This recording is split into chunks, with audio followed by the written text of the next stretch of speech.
currencies that need to be changed? And is it more just taking that away, or is there something that needs to be implemented? What really needs, it goes back to the what really needs to be done to solve this thing, right? Here's the problem with the EU.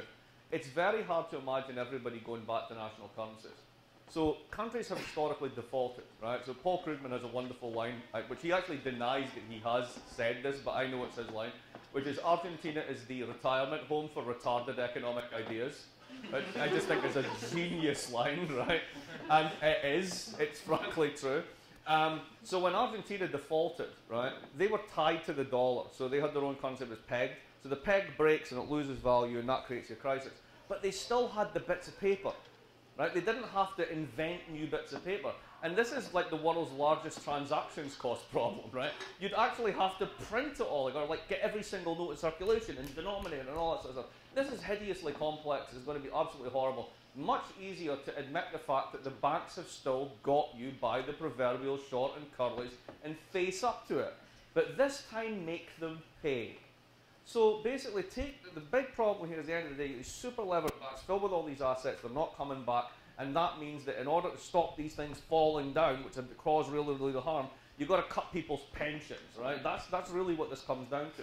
Well, you can keep cutting the pensions, and eventually it's not really going to stabilize this pile of crap anymore. So what you have to do is take that pile of crap and take it and put it somewhere else.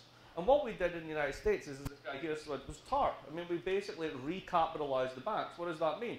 We did a huge asset swap whereby banks gave us loads of dodgy mortgages. You know the Federal Reserve is now the largest owner of mortgages in the world? We took all those crappy mortgages and put them on the balance sheet of the Fed. Why? Because the Fed has infinite maturities. There are no other reserve assets in the world except gold, and at the end of the day, you have to turn gold into money. You can't eat gold. So long as the dollar's solvent, and we're going to have a debate about that, I'm actually dollar long, severely dollar long, give you all the arguments, right?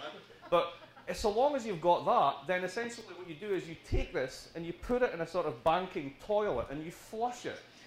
And in exchange, you say to the banks, you never ever get to do that again. And we're going to put rules in place to make sure that you don't do it again.